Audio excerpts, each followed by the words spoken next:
Testing, 1, 2. Ladies and gentlemen, may we please kindly take our seats so we can commence with the rest of the program and have you out of here nice and early. Again, there are seats in the front still available. If you're sitting at the back, please come through to the front.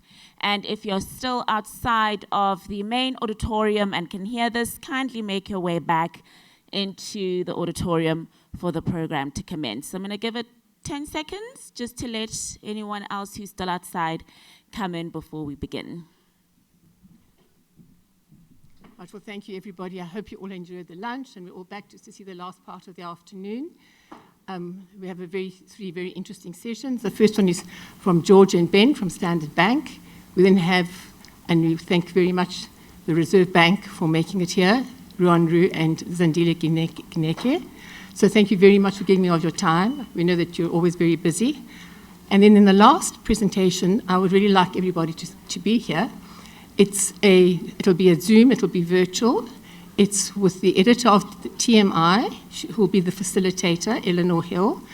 You'll see they're the publishers of our journal. And then we've got a South African treasurer based in Dubai, Andre Ulifi, and then a treasurer who's based in the Netherlands. So it'll be a very interesting interaction between some treasurers in the international space. So enjoy the rest of the afternoon, and and hope to see you right to the end. Okay, good. Thanks very much. Samke, can I hand over back to you? I think everybody's back in the room.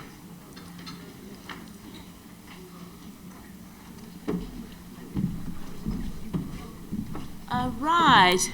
Thanks, everyone, for your patience. As you will see from the program, we are running about 30 minutes ahead of schedule. We wanted to make sure that we don't keep you here longer than is necessary, but also don't cheat you out of the opportunity to ask the questions you want to and get the insights you want to. Next up, we have a discussion between George Karamitsos and Ben Muhlakwana from Standard Bank. I do believe Ben is still making his way back in, correct?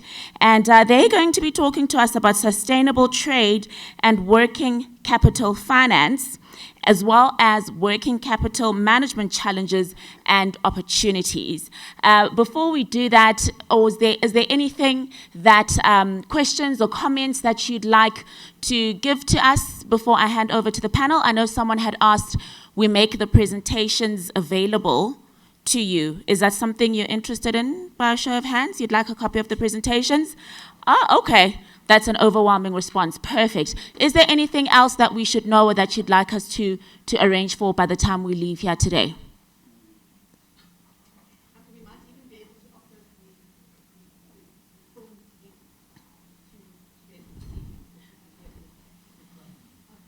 Yes. Yeah, it is being recorded, so we're just going to have to ask. Obviously, some of this material is IP, so we need to get their permission to share it with you. But I'm sure you, and I hope you made the necessary connections in the exhibition hall, come dining room. How was the food, by the way? I must have had 5 papadums. That was so delicious. All right, I'm happy that you're happy. We are aiming to have you out of here 30 minutes ahead of schedule, as mentioned. And George, I think you are comfortable to kick us off with the conversation. And hopefully Ben will make his way up. If not, I will join you and pretend to know what you're talking about. No, I'm joking. I won't do that. Ladies and gentlemen, round of applause for George, please. Thanks, Samke.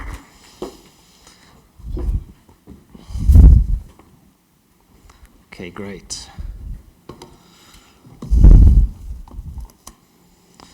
Okay, hi everyone. Thank you very much for your time today. I've been asked to present briefly on sustainable trade and working capital, which is a space that we as Standard Bank are particularly excited about, and I think has been evolving quite rapidly, most especially over the past few months. And so I'm quite excited to share some of the progress that we've been making as Standard Bank, and also some of the sort of broader progress that we're seeing at sort of a macro level from our partners in the global developed north. I think given the theme of today being innovation in treasury management and the path forward, I think we would be remiss if we didn't touch on sustainability. And maybe just before I kick off, it would be great to do a quick temperature check in the room. Would you mind raising your hand if your organization publishes a sustainability report, to your knowledge? Okay, so about half. So I think I'm going to need some more time, Artemis. All right. Okay, well, I think about half or three-quarters of you raised your hand, and I think that's very indicative of the times that we're in currently. Now that we are sort of hurtling into 2023, sustainability issues, and I know that's a very broad word, I think are becoming much, much more mainstream, and that's being reflected in both our daily lives as well as the strategies of the companies and the banks that we work for. So what I'm going to chat to you a bit about today is why I think, hi Ben, I'm going to chat to you today a bit about why I think we as treasury management professionals actually have a very key role to play when it comes to sustainability. And not only just a key role, I think a pivotal role to play. I'm going to talk a bit about that. I'm going to give some context, like I said, from our partners in the global developed north. How is the sustainable finance market globally developing? What are some of the trends? How can we take those lessons and distill them down into the uniquely South African context with the unique environmental and social challenges which we face today? And then, and you'll have to forgive me for being a bit biased as I come from a trade and working capital background, I would like to zoom in on sustainable trade and working capital and talk a bit about why I think this particular asset class or bundle of products has a very unique role to play when it comes to addressing sustainability and actually creating some meaningful, verifiable, and measurable impact on some of the key areas. But that's all quite theoretical. So I'd like to first kick off with by maybe showing where the rubber hits the road, giving the particular example, I think, which is quite close to us as South Africans, of the water crisis, which we all know very well. I wonder if there are any Cape Townians in the audience, although it might be a bit early for them. You might think that this headline from SABC News is from 5 years ago, but in actual fact, this headline was actually published in August this year.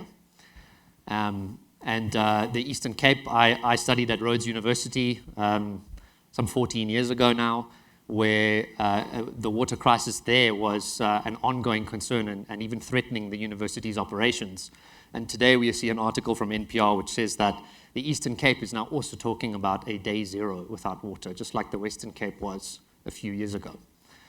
So it's safe to say that I think we have a crisis here in South Africa when it comes to water, and that is being exacerbated by things like climate change, which are making the water cycle much, much more uncertain, with many scientists saying things like it will create much, much more rain in the eastern parts of the country, such as KZN, which we know very well, and will make the western parts of the country much more dry, where we have issues with fires and droughts, etc. And so the question is, well, what is our response to this water crisis as corporate and financial South Africa? Do we continue business as usual? Do we just continue as Standard Bank to just issue loans and do payments and rapid payments and all these wonderful things? Or do we need to somehow think about raising our hand, changing business as usual, and doing something different in order to start incorporating these issues into our day-to-day business operations? And I think the answer is a resounding yes, personally. And I would like to share with you one particular, I think, small success story, which we have had with a great client of ours, Motus Group. For those of you who don't know Motus, they are South Africa's leading automotive company, and they manage some of the very household brands that we know, such as Kia and Hyundai and a few others. And they also rent cars through a franchise with Europcar. We, together with the syndicate of other banks, acted as the sustainability agent for Motus to arrange a 6.8 billion rand financing package.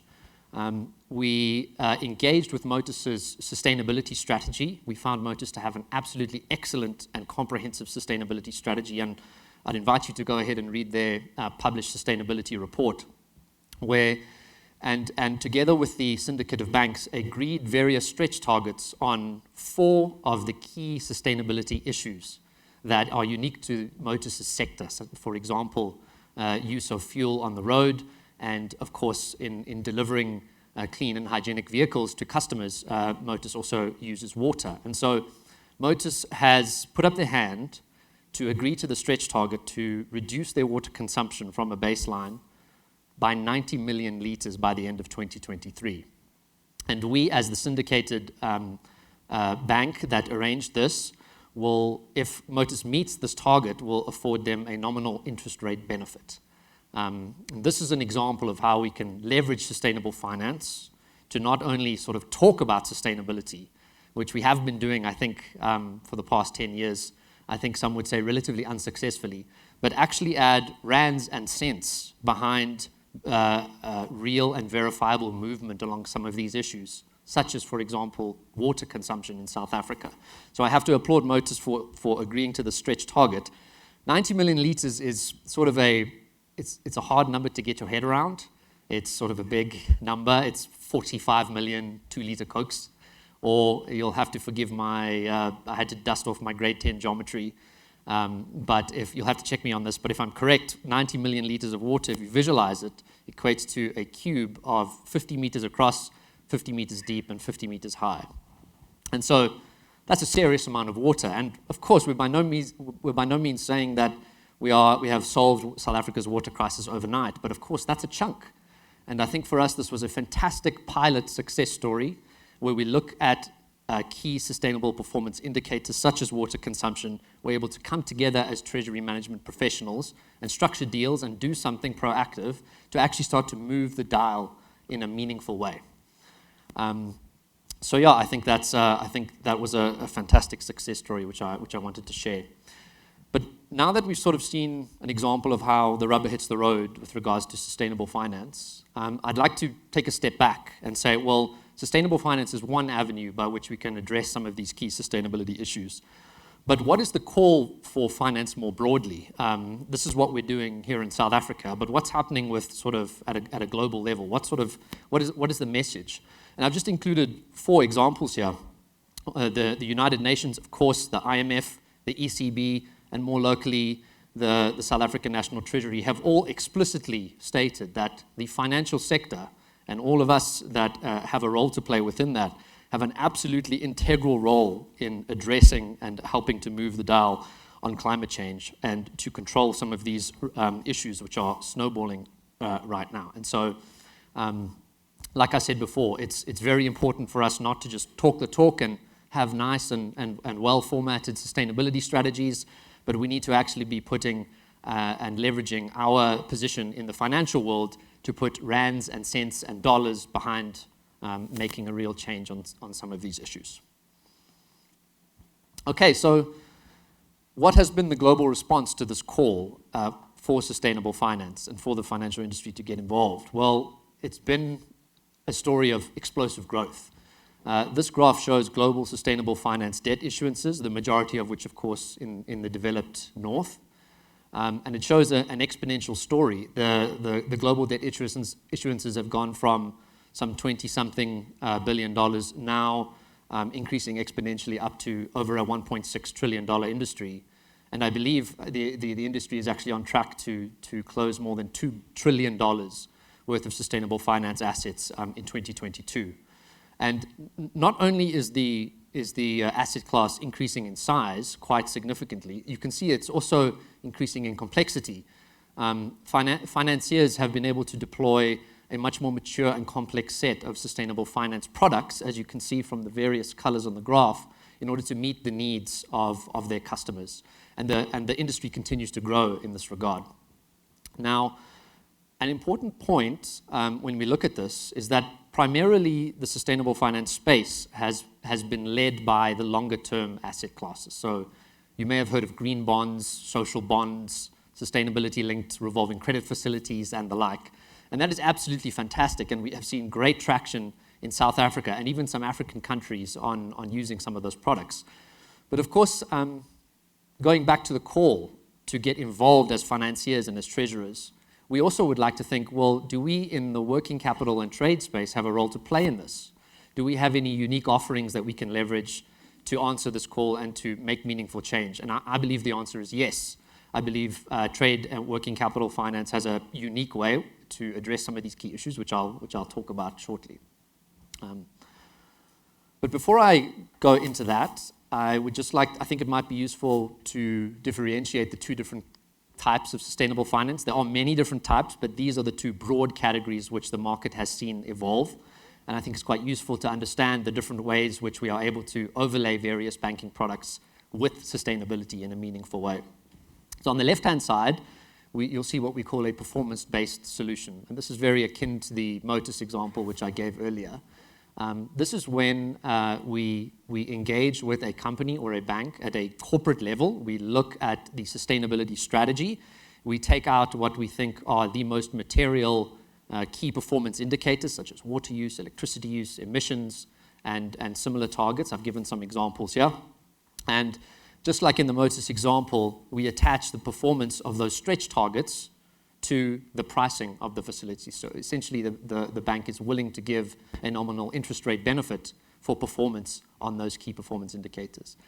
Now, a key characteristic of a performance-based solution is that the funds and the facilities that are availed can still continue to be used for general corporate purposes. So a revolving credit facility or an overdraft or anything similar like that can continue to be used as it would be on a day-to-day basis. It's just simply a plug-in on the pricing and linking that to the sustainability aspect. This is in contrast to the solution on the right-hand side, which is a use of proceeds solution. This is a ring-fenced project level solution, so not at a corporate level, but at an actual bespoke initiative level. For example, installation of renewable energy on factory roofs, for example. Funding that initiative would be considered a use of proceeds initiative. And the bank has once again put up its hand to say, we need to be able to offer this sort of financing at a preferential rate to be able to incentivize people to do these things and to give back some margin to be able to accelerate the progress on some of these key issues. But of course, the key difference here is that the funds that are used for that specific green or social project must be actually used for that purpose, which is in contrast to the performance-based solution, which allows a facility to continue to be used for general corporate purposes. Now, I should also say that the market has evolved quite interestingly over the past year or two when it comes to the pricing benefit.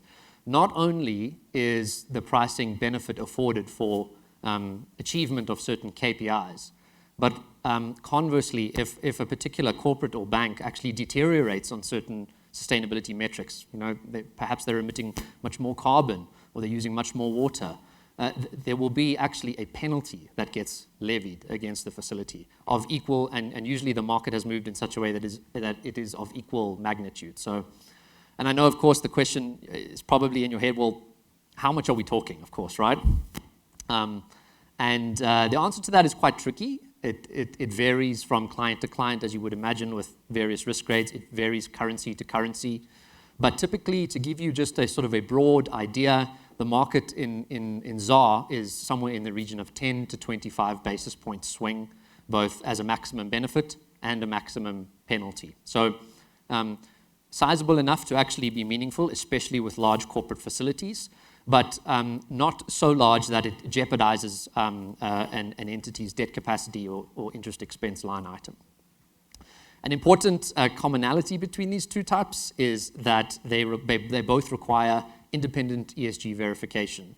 So there is always a third-party audit. Of course, we cannot take the word of a company's ESG performance on these metrics. We bring in an auditor to make sure that the data that we collect and respond to with sustainable finance is 100%, has 100% integrity.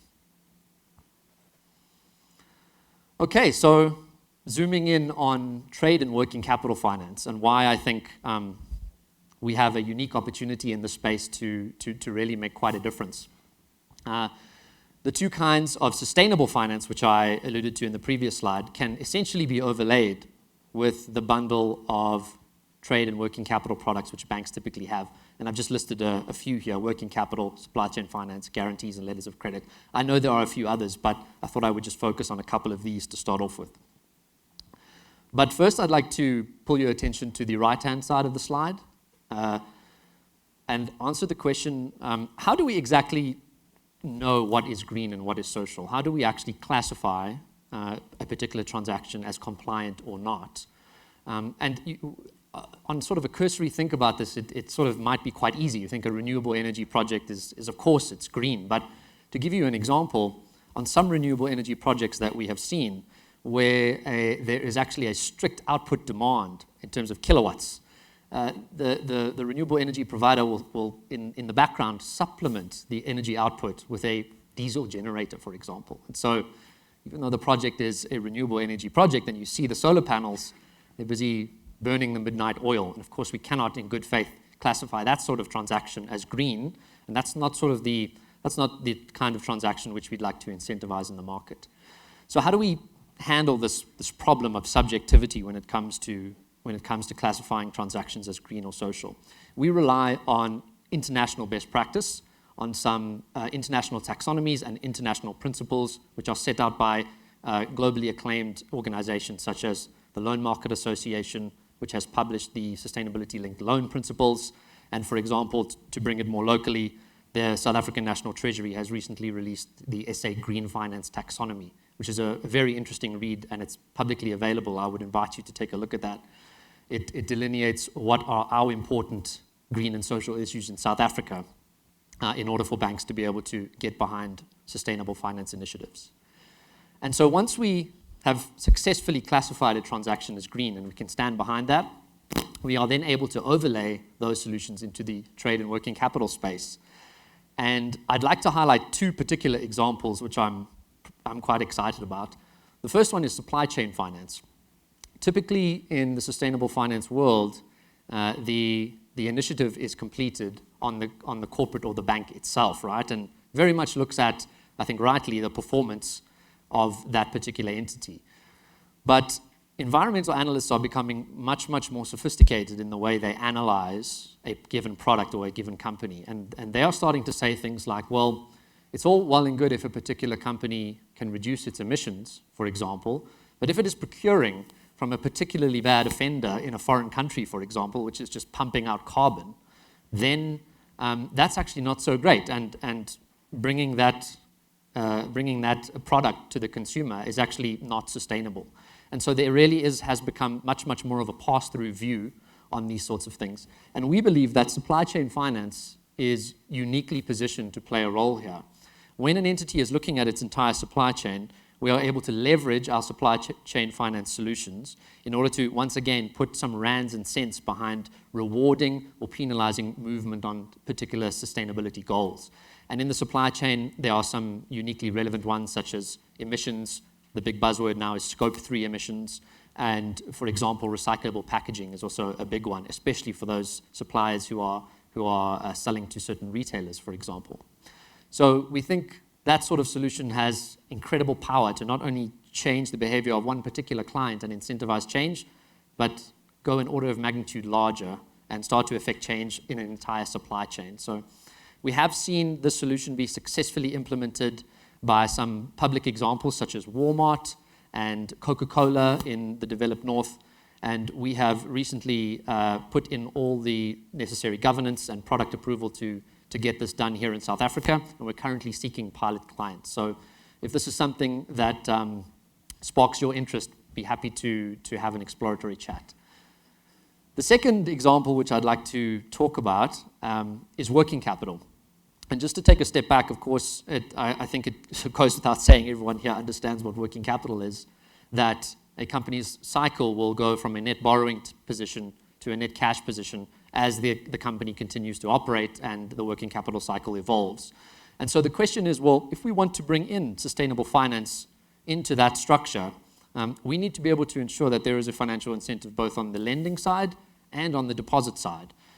You could foresee that you might, for example, do a sustainable finance overlay on an overdraft. But if a particular client has a good year, and they become very cash flush, and they're not making use of the overdraft, well then the incentive is not really there, right? Because they're not paying any interest.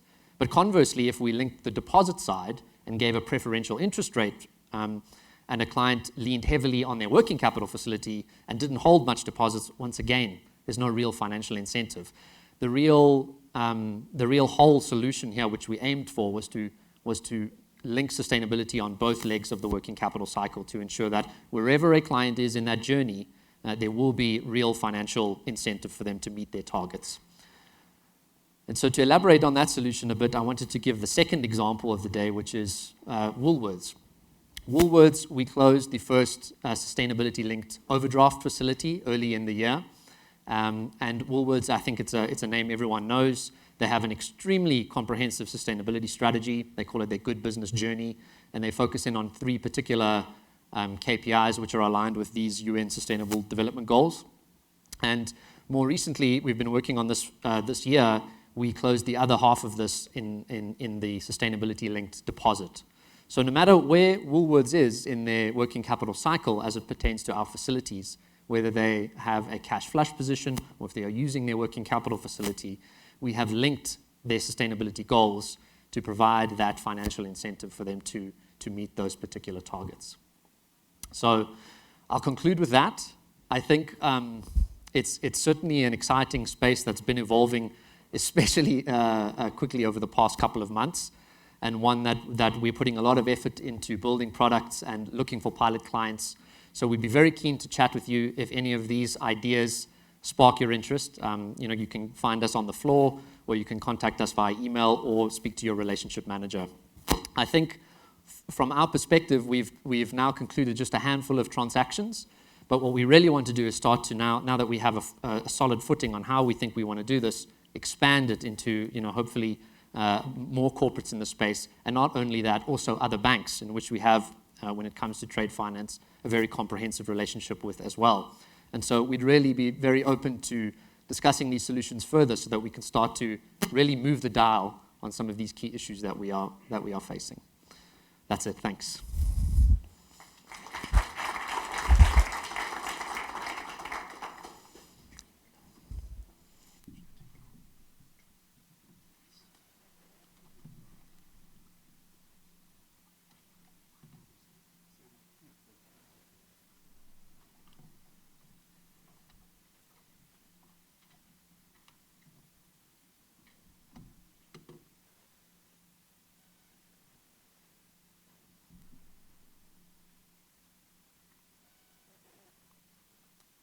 Excellent. I hope you can all hear me. Good afternoon, everyone. I think it's a good act to follow, George. You've set the scene really well in terms of the initiatives from an ESG perspective that the bank is particularly focused on at Standard Bank.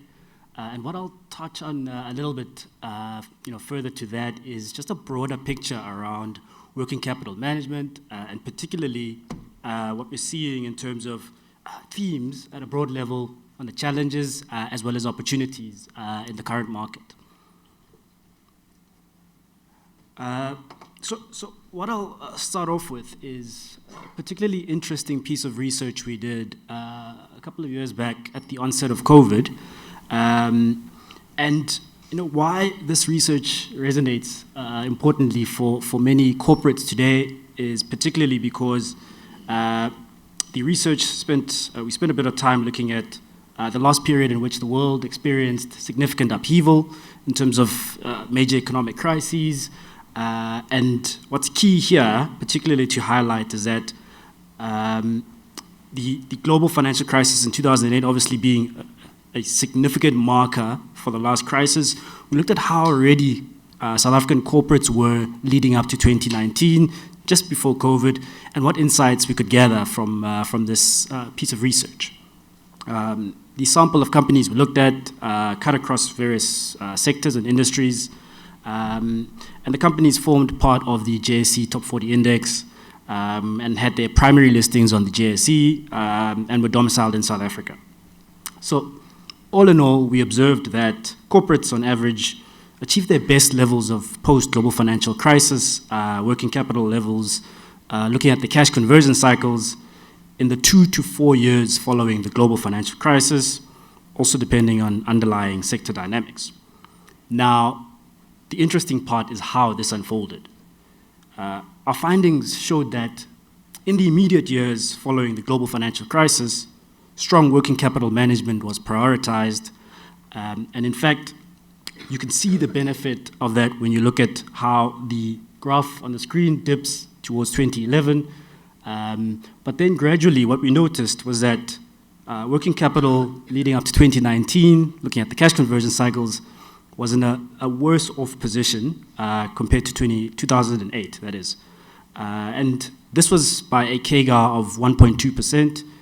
But importantly, if you quantify that, that's an excess working capital that was trapped of about 47 billion rand on a growth adjusted basis.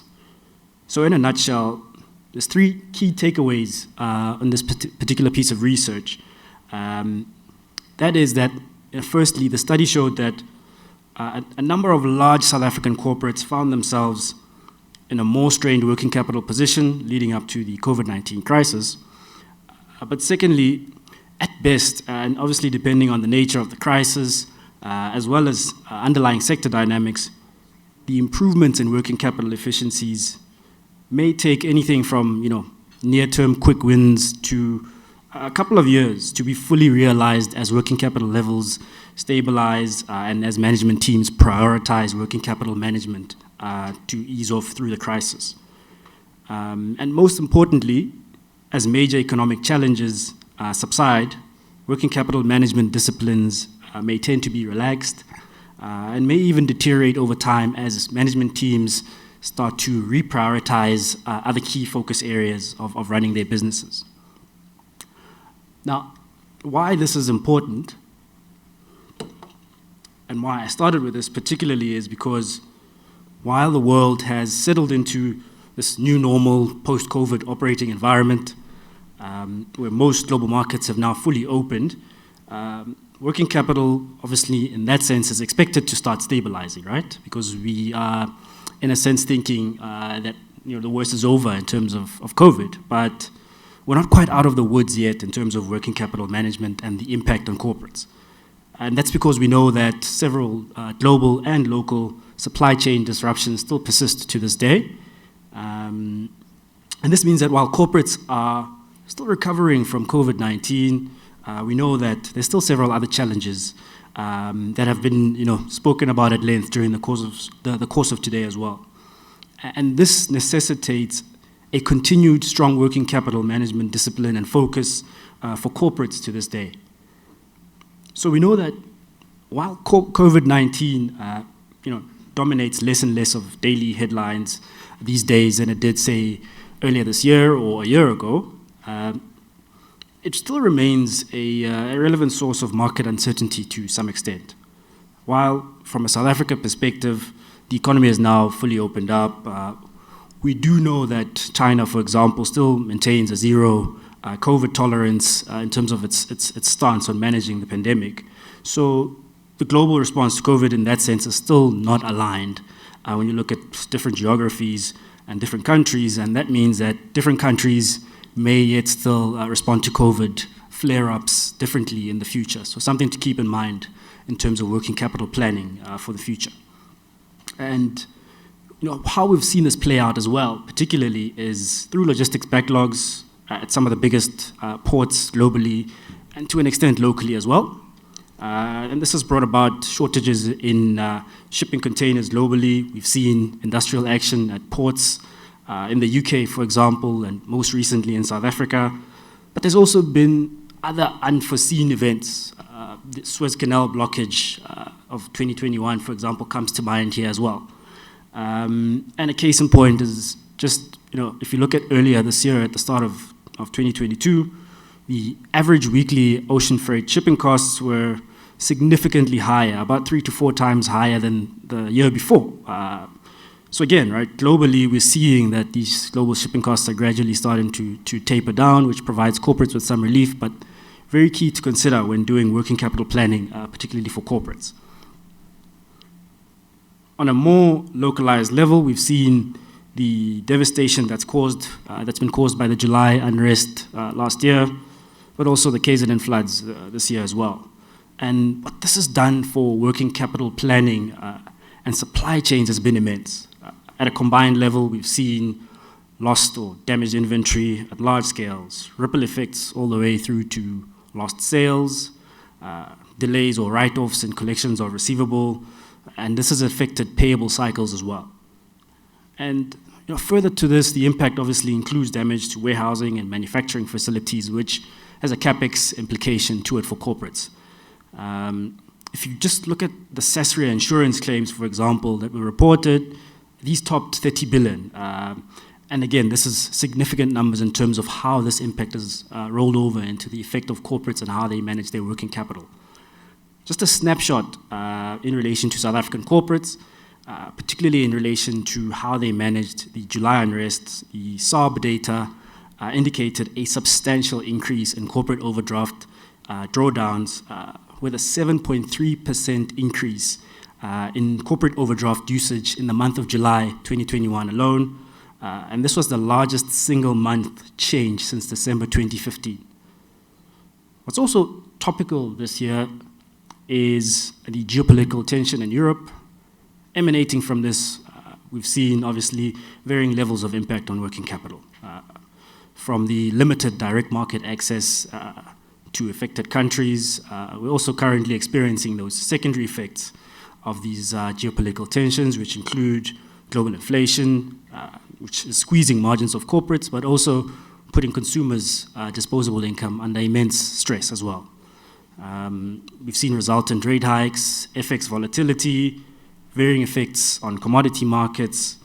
The surge in the oil price, for example, is just another case in point of the extent of the elements of the geopolitical tension that have left corporates having to contend with elements which are not directly in their control, but which directly affect how they manage their working capital.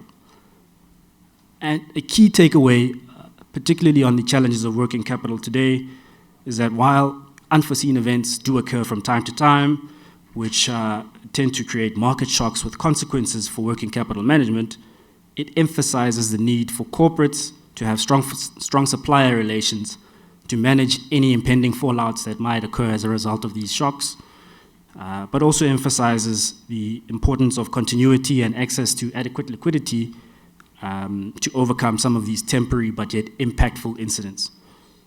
It's also key for this to be overlaid with the digitization of supply chain management processes for agility of response to these shocks. But also to note, in the face of these supply chain shocks, there are a couple of general quick wins to stabilize working capital for corporates. The tightening up of inventory cycles to reduce working capital that may be inefficiently trapped in idle or excess stock is an example. The acceleration of collections of receivables to strengthen debtor days. From a bank perspective, you could consider exploring receivables discounting bank solutions to accelerate cash, for example, and also extending your payable cycle, which from bank perspective, you could consider supplier finance bank solutions, which may be useful. So I want to now take a look at the themes that are driving opportunities as far as reinforcing working capital. And this is particularly important because it highlights that it's not all doom and gloom. And there's definitely several positive themes that need to be taken into account as far as working capital is concerned. These green shoots include, as George spoke very well about, ESG sustainability linked solutions from a banking perspective. And I think what's clear there is that it's becoming an increasing business imperative in terms of global and local importance. We're also seeing more and more corporates developing, communicating and implementing clear ESG frameworks, and they've aligned those to how they fund their businesses, not only on a long-term funding basis, but on a short-term funding basis as well. Another key theme is embedded private power generation, which is gaining momentum, particularly in the face of current record-breaking levels of load shedding, which we experienced even during the course of today. So while working capital, while load shedding itself has proven to be a headwind for many corporates and individuals alike, what we're seeing now is the recent reforms that are in the process of being put in place have presented corporates with now the opportunity to reinforce their own energy requirements. This brings back certainty into the operations from a working capital perspective. So if you think about it this way, the certainty you get is in terms of now having more defined and predictable production runs. And for big operators, this means minimizing wastage and stock damage as we transition in and out of these intermittent power cuts. It's a space we also continue to watch closely because the government has lifted the 100 megawatt licensing threshold for embedded generation. And this is an active step towards creating a more enabling environment for private power generation for corporates, particularly while broader energy reforms such as the renewables IPP structure and program start taking shape within the country. Also, at home, we've seen a number of state-led initiatives that have been announced which have the potential to reinforce local infrastructure. These include the 100 billion rand infrastructure fund to bolster a variety of infrastructure projects. And hopefully this is something that the finance minister would touch on this afternoon in the medium-term budget policy statement around the progress that's been made in regard to the pipeline projects for this infrastructure fund. We've also seen third-party rail access as a key point that's come up in local environments. And again, this is positive signaling from the state around reinforcing infrastructure, which then inadvertently reinforces working capital management. And a lot hinges on infrastructure that works and that's optimally used, because cost and certainty are key elements that need to be considered, specifically around moving product cross-border or moving product within the country. And it's always under the microscope for various reasons by corporates. But to keep in mind, I think what's key here is the public-private partnerships and the financial ecosystems that enable and support the implementation of these projects and initiatives. And what I want to add here is that Standard Bank has the largest market share, particularly in guarantees in South Africa, and that's driven by our support for infrastructure and renewables projects in South Africa, where guarantees are typically issued as part of the transaction structuring. But looking beyond our borders, the African Continental Free Trade Area Agreement is one to keep an eye on as well. It has the potential to spur on intra-African trade, particularly through the reduction of non-tariff barriers as well as import duties, and these will be gradually liberalized over the coming years. The benefits for this are very clear for South African corporates. These include South African exporters who will face reduced tariff barriers on their cross-border sales into other African markets. South African importers will have the opportunity as well to access regional markets in Africa, and this will be a benefit because there'll be shorter transit times as well as mitigation of supply chain risks through procurement diversification. From a Standard Bank perspective, we have a unique advantage in the sense that we've got quite a large Africa footprint, 20 Africa regions where or countries rather, where we have presence, and that gives us an understanding of local markets, the understanding of regulation within those markets, and the ability to facilitate trade seamlessly on the import and export side of transactions. But to tie things up, and I think this has been very topical in discussion today, is the innovation and digital transformation factor. And it's also very fitting because it is the theme for this conference today. For corporates, we've seen digital transformation become as important a strategic imperative as any other traditional element of strategy for business. And this is because innovation enables and supports efficiencies for business. And this alone opens up new avenues for working capital management efficiency, agility in response to disruptions, and in taking advantage of opportunities as they arise as well. For Standard Bank, the innovation theme is a significant priority in how we solution for our own client base. For example, the Treasury Online as well as the Trade Online platforms, which have been on display at our stands during the course of today, both respectively create working capital opportunities for our client base in terms of the efficiencies and responsiveness of how our clients will manage their working capital. Treasury Online, for example, is a treasury management solution that aims to solve for the automation of tasks and streamlining of tasks which would otherwise be manual and quite Excel-based, to provide cash visibility on a real-time basis across bank balances that are held across multiple banks.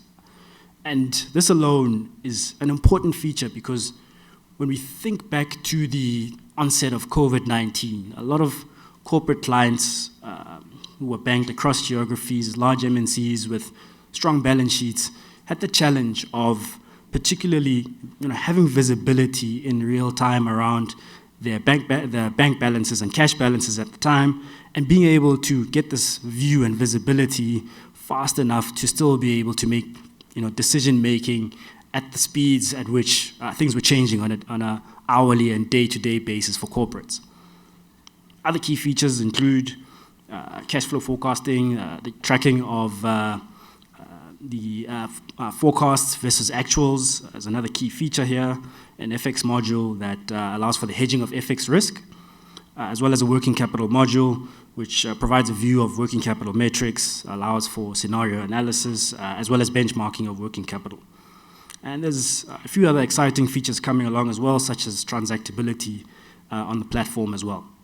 So this is important, and I particularly want to highlight this because it highlights that banks are venturing into a non-traditional space where banks would normally play, otherwise in providing your traditional products and services from banking perspective. So that's a key market development to look out for and a key element of our strategy as Standard Bank.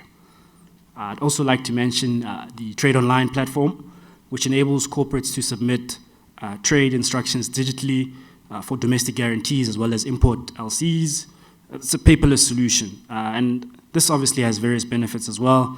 As part of the solution, it allows for the automation of end-to-end trade instrument issuance processes and also gives clients a view to track their transactions as well as have a sense of where things stand at various levels of the approval process within the issuance of these products.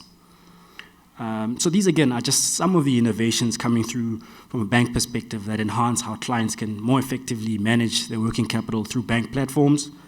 And in summary, what's clear is that the current operating environment has presented a number of intermittent shocks, COVID-19 being the largest in scale in recent memory.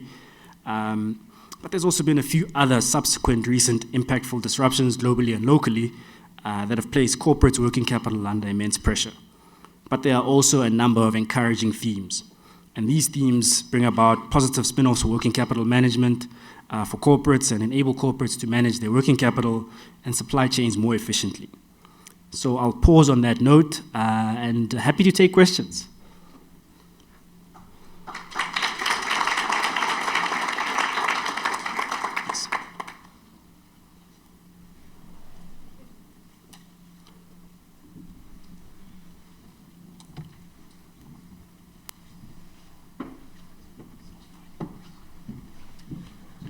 I did warn Ben and George that they'd be taking the graveyard shift, but I'm sure that you have one or two questions. I thought so. Thank you. Where's my microphone? I've got a question over here in the front, and then after that, I'll go to the lovely lady in the third row. Sir, as always, please, if you could introduce yourself, where you're from, and a question for our panelists. Thank you. Great. Tim Zobe, treasurer for Fosco. Working capital is key, and we know that, and the presentation has actually been good. But there's always an issue, especially with corporates for the past few years, given the challenges that have come through, especially those that were affected immensely with regards to maybe COVID-19 or any other economic challenges that came through. The issue is with the banks is credit assessment of the corporates and the struggles that come through with that.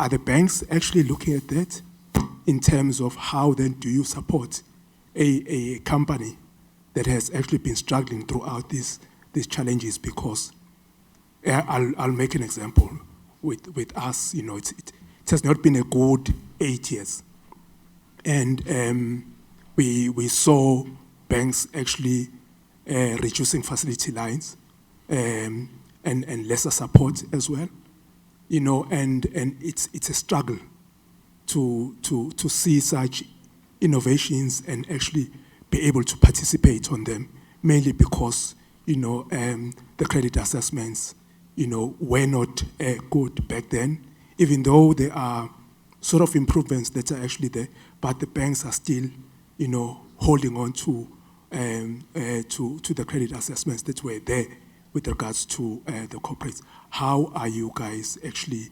looking to support, you know, such companies in making sure that they participate in such good innovations? Thanks. Very interesting question. Yes, do we have a mic for Ben and George? Otherwise we'll be playing ping pong.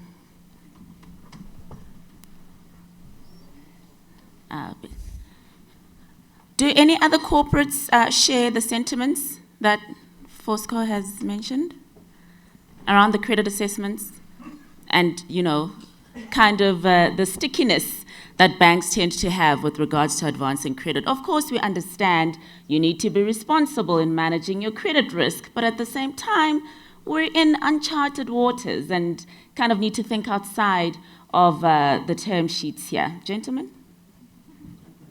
I'll have a go. Is the mic on? You can all hear me. I think there's various ways to think about risk and credit assessments. One, I think a key element is obviously there's the historic elements, and we know that a lot of corporates are still recovering from, you know, current market shocks. But there's also other elements as well, such as sector and industry fundamentals, as well as, you know, banks taking into account a forward-looking view as well. And, you know, an interesting element I've seen is, you know, a lot more innovation around products that banks are looking to offer clients. So an example is perhaps that, you know, looking at, you know, for example, more structured products might be more suitable for corporates as opposed to vanilla overdrafts, and that might provide a different perspective on how the risk assessment could be looked at. For example, not necessarily using a vanilla overdraft, but using more structured supply finance products, for an example. And I think, you know, those are some of the elements in a risk mitigation sense that might get banks a little bit more comfortable around the providing an appetite on certain facilities. But certainly, I think the view is also, you know, we're seeing that banks are also incorporating other innovations aside from that, some of the solutions we've mentioned today that might also offer value in terms of providing you with visibility over your own bank balances, for example, and also, you know, better forecasting aspects as well that might also provide you with a better view around your own, you know, fundamentals within how you manage your business, and in turn also provide the bank with a better view around your day-to-day metrics as well. So it's an incorporation of various elements that banks are looking at to support the client set. Okay, I had a question. Yeah, you've got the microphone. Go ahead, please. Your name, where you're from, and your question.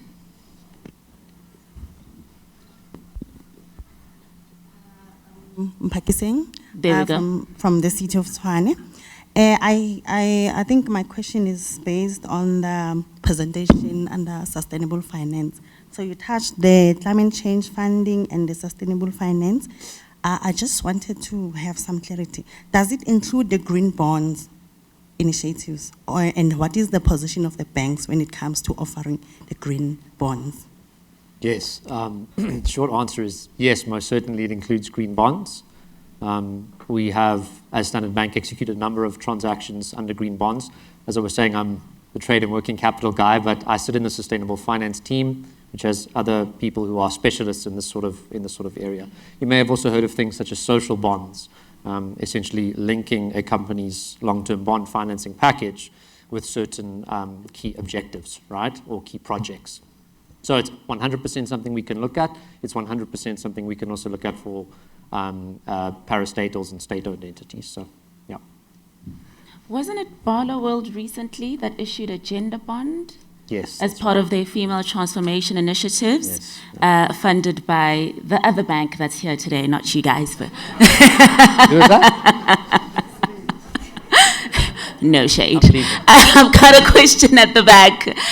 The gentleman in the suit. Yes. Yes, good, sir. good afternoon, everyone. It's Patrick here from Monday.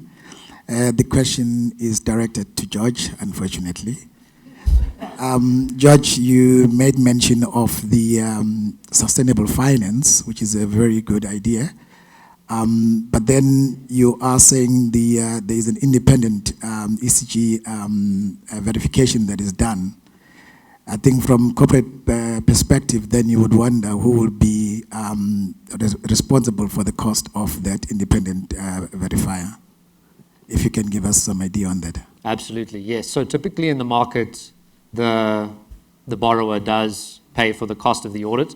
What we are seeing, especially in some corporates, especially those with sophisticated sustainability strategies, is that they are already measuring and verifying some of these key objectives. And the role for us comes in to say, to verify, benchmark the targets, and then negotiate stretch targets on top of that, and then piggyback off the existing third-party audit that is already being done. So in some cases, there is no additional cost, but in other cases where there is an additional cost to verifying new performance indicators, it becomes a cost-benefit analysis. So how much of the benefit from the sustainable finance overlay a company would enjoy for meeting the targets vis-a-vis the cost of the audit, which is typically much smaller than the benefit.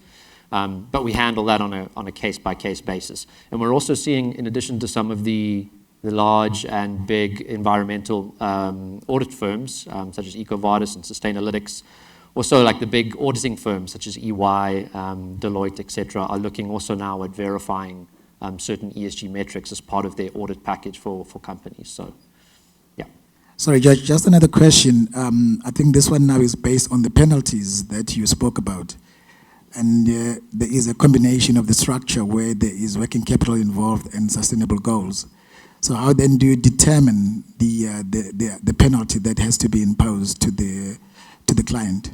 Sure. So the penalty, what is happening now and what is best market practice is to have a symmetrical solution. So, for example, if there's a 15 basis point maximum benefit, then we mirror it and it's a 15 basis point potential penalty. So we keep both the carrot and the stick, so to speak, equal. That's how we determine. Okay, thank you.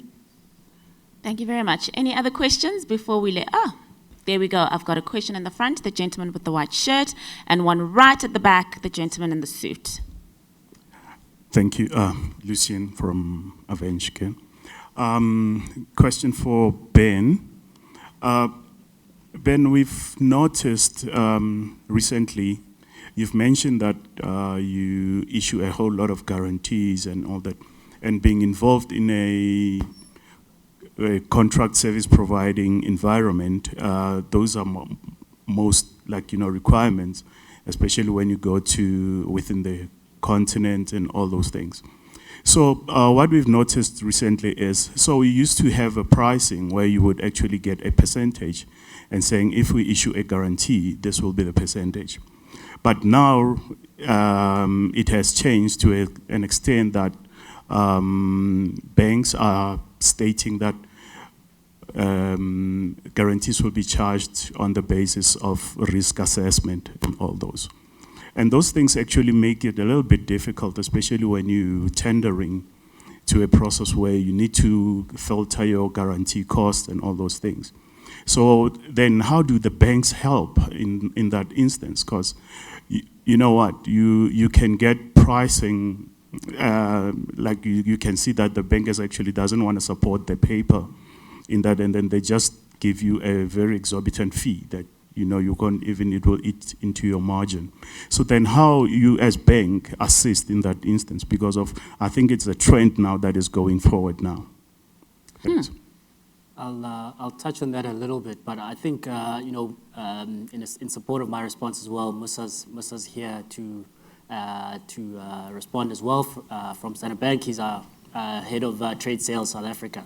I think there's a key element in terms of how we solve for relationships is we obviously do look at the fundamentals of the relationship as well as the client and how the client in a sense stacks up in various elements as part of the risk assessment process. But I think definitely the intention is there to support clients with various trade instruments, guarantees included, which would obviously look at the overall risk assessment for the specific underlying products or projects as well. But there's also a variety of other solutions as well that we do look to provide support to as part of the relationship package. So there's a larger trade product suite as well, and maybe Musa can talk to that specific trend around that product.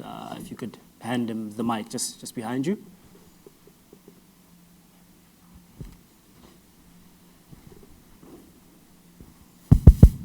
Thanks for the question. I think maybe generally, as a principle, when it comes to guarantees, the pricing principle, and I think this runs across the different banks, is that obviously guarantees, which are contingent instruments, banks actually hold capital on that potential demand on that particular instrument. So fundamentally, we have to price according to the risk element. And the two key things when pricing against risk is, one, obviously the counterparty that you're pricing against, which is the entity that you're effectively guaranteeing that obligation for, which is the corporate, and therefore the risk profile of that corporate is integral in actually providing any risk-based pricing. The other key component is effectively the tenor of the guarantee. So from capital rules from the SARB, the longer the guarantee, the more capital that the bank holds, and therefore we have to then price accordingly to that tenor. So if you look at all the guarantees, 90% of them in the market are then priced against risk and also tenor, and it is effectively an ad valorem rate that you apply to the value of that particular guarantee, which is a percentage. You will get from time to time certain guarantees, depending on the bank, where you've got a concessionary flat rate, which can be applied for specific guarantees, but that is obviously at the discretion of that particular bank and also depending on the project that you're working on as well. But 90% of the market is effectively ad valorem and is based on risk-based pricing. Are you satisfied with that answer, sir? Your face tells me otherwise. You're in trouble, as Avenge. Well, I think the follow-up question I would have is, how do you minimize your risk as a client to the bank? What elements are you looking for? Are you looking for me to have cash, perhaps, in some of your products? You know, how do I actually manipulate or improve my position to ensure that I'm attracting the best rate for the guarantee I'm asking you to issue? Practical tools, Musa. No, you've got a spot on. I think I can tell you're a former banker. I think, look, in general banking and credit practices, I think there is a concept of applying collateral to an instrument. So you can always place security with the bank to improve your pricing. Obviously, from a loss given default or LGD basis, it does improve the risk profile of that particular transaction. Otherwise, is effectively as well providing us with a level of more information in terms of the underlying project, which our environmental guys, depending on maybe it is related to an environmental project, then we have additional information to assess the risk in terms of that particular project. So it all depends in terms of the instrument and what we are guaranteeing as a bank as well. So add some trees to that project and you'll get better pricing. And then there's going to be complaints around cash outflow, right, on the collateral. But I think we can take it offline as well. Yes, we could ping pong this all day. Is the rate on your guarantee as good or worse than the rate that you'll give me for placing cash with you, and so on and so forth. Triggering very tough memories from a dark period in my life there. I've got a question for the gentleman in the suit in the back. Yes. Afternoon, everyone. I'm Zakele Nyandeni. I'm from BDO Financial Services. My question is to George. In terms of the exponential increase in that ESG funding, is it a case of a new line of credit being available in terms of an appetite to actually invest in those ESG financing, or is it also a case more of for the facilities that are available? And I think we're talking about pricing. If you now meet the criteria, you are much more in a favorable position, therefore people taking more of the ESG financing. Thanks. Yeah, that's a great question because it does actually play broader than just an answer about sustainable finance. Banks are now publishing things like climate policies, something that we have published in recent months, which articulate overall sector targets What kind of sectors do we want to be involved with over the next short, medium, and long term, all the way to a net zero position, right? And of course, as you would suspect, you'll see a slow tapering off of fossil fuels and an accelerated increase in investments in renewable energy in support of those sectors. And of course, sustainable finance comes into that as well, but as you can see, it's sort of a broader consideration. So the short answer is it's a mix of both new and existing. We can convert existing facilities to sustainable finance facilities, but also there is this push from a very, very high level to get involved with more sorts of sustainable transactions.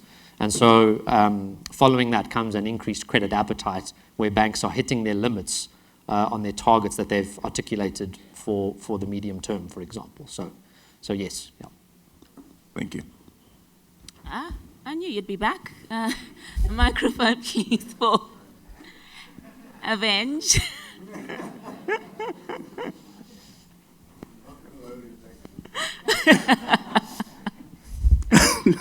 Thank you, Jack.